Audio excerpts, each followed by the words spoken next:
Write 1 over 81 as a power of 3. Write 3 as a power of 27. Rationalise the denominator of p minus the square root of q over the square root of q, where q is a prime number.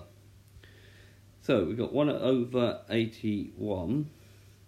That can be written as 1 over 3 to the 4, and which is 3 to the minus 4, because a to the minus n is 1 over a to the n. Note that the cube root of 27 is equal to 3. Now the nth root of a can be written as a over 1 over n, so you need to know your rules of indices here. So this will be 27 to the power of 1/3 will be the final answer.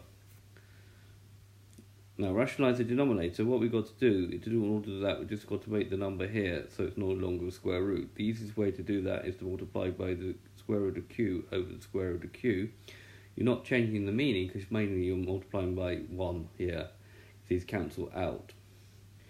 So note, if you do the square root of q times the square root of q, it is actually equal to q. So we get p times the square root of q, which is p root q, and then q root q times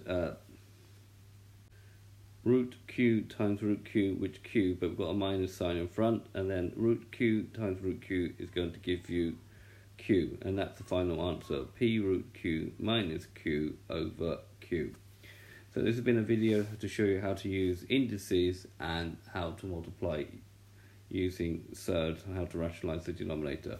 I hope you've understood, and I thank you very much for watching.